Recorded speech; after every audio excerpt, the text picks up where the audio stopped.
ಬನ್ನಿ ಸ್ನೇಹಿತರೆ, ನಾವು ನರೇಂದ್ರ ಮೋದಿ ಅವರಿಗೆ ಯಾಕೆ ಓಟ್ ಹಾಕಬೇಕು, ಏನಾಗುತ್ತೆ, ಬೂಟಾಟಿಕೆ ಮೂಗಿಗೆ ತುಪ್ಪ ಹಚ್ಚಿಬಿಟ್ಟು ಚಂದನ ಮೇಲೆ ಮನೆ ಕಟ್ಕೊಡ್ತೀನಿ ಅಂತ ಆಸೆ ತೋರಿಸ್ಬಿಡ್ತಾರೆ.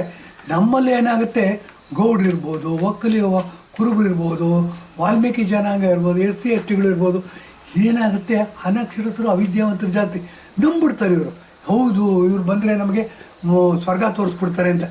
ತಪ್ಪು ರೀ. ಬನ್ನಿ, ಇದರಲ್ಲಿ ಹಳದ ಎಪಿಸೋಡಲ್ಲಿ ಮಾತಾಡಿದ್ದೆ ನಾನು.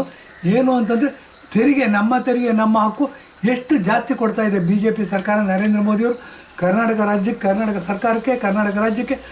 3 ಪಟ್ಟು ಜಾಸ್ತಿ ತೆರಿಗೆ ಹಣ ಕೊಟ್ಟಿದ್ದಾರೆ ಅಂತ ಅಂದ್ಬಿಟ್ಟು ಮಾತಾಡಿದೆ. ಬನ್ನಿ, ಮುಂದುವರೆದ ಭಾಗವಾಗಿ ಹೇಳ್ತೀನಿ. ಏನು ಅಂತ, ಅನುದಾನ ಅಂತ, ಗ್ರ್ಯಾಂಟ್ಸ್ ಅಂತ ಕೊಡ್ತಾರೆ. ಅಂದರೆ ಏನಾದರೂ ಉದ್ಧಾರ ಮಾಡ್ತೀವಿ ಅಂತಂದರೆ ನೋಡಿ, 2014ರಲ್ಲಿ ಪ್ರತಿ ವರ್ಷ ಅಂದಾಜು 65,000 ಕೋಟಿ ಅನುದಾನ ಬರ್ತಾಯಿತ್ತು. ಬಡ್ಜೆಟಲ್ಲೇ ಅನೌನ್ಸ್ ಮಾಡಿರ್ತಾರೆ ಸೆಂಟ್ರಲ್ ಗೌರ್ಮೆಂಟಲ್ಲಿ. ಬಡ್ಜೆಟಲ್ಲಿ ನಿಮಗೆ ಇಷ್ಟು ಅನುದಾನ ಕೊಡ್ತೀವಿ ಅಂದರೆ ಇಷ್ಟರಲ್ಲಿ ಏನಾದರೂ ಅಭಿವೃದ್ಧಿ ಮಾಡ್ಬೋದು ಅಂತಂದ್ಬಿಟ್ಟು. ಈಗ 2023-24ರಲ್ಲಿ ನರೇಂದ್ರ ಮೋದಿ ಸರ್ಕಾರ ಕರ್ನಾಟಕ ರಾಜ್ಯಕ್ಕೆ ಕೊಡ್ತಾ ಇರೋದು, ಇದೇ DK ಶಿವಕುಮಾರ್ ಅವರು ಉಪಮುಖ್ಯಮಂತ್ರಿಯಾಗಿದ್ದಾರೆ ಮತ್ತು ಸಿದ್ದರಾಮಯ್ಯನವರು ಮುಖ್ಯಮಂತ್ರಿ ಆಗಿದ್ದಾರೆ.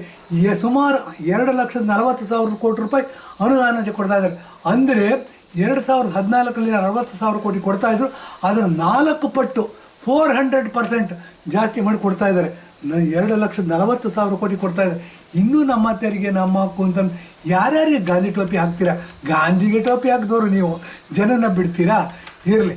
ಏನು ಅಂತಂದರೆ, ಇದು ಸಹ ಮೋಸದ ಒಂದು ಭಾಗ. ಜನಕ್ಕೆ, ಅಮಾಯಕರು, ಅನಕ್ಷರಸ್ಥರಿಗೆ ಮೂಗಿಗೆ ತುಪ್ಪ ಹಚ್ಚೋ ಒಂದು ಕಲೆ ಅಂತ ಹೇಳಿಬಿಟ್ಟು ಇಂಥದಕ್ಕೆಲ್ಲ ನಂಬಕ್ಕೆ ರೆಡಿ ಇಲ್ಲ ಕರ್ನಾಟಕದ ಜನ, ಮತದಾರರು. ನರೇಂದ್ರ ಮೋದಿಯವರು ಅಬ್ಕಿ ಬಾರ್ 400 ಪಾರ್ ಅಂತ ಹೇಳಿದ್ದಾರೆ. ಬನ್ನಿ, ಕರ್ನಾಟಕದಲ್ಲಿ 28ಕ್ಕೆ 28 ಸೀಟ್ BJP ತಗೊಳುತ್ತೆ ಇವತ್ತಿನ ಪರಿಸ್ಥಿತಿನಲ್ಲಿ ಅಂತೇಳಿ ಇಂದಿನ ಎಪಿಸೋಡ್ ಮುಗಿಸ್ತಾ ಇದ್ದೀನಿ. ಧನ್ಯವಾದ, ನಮಸ್ಕಾರ.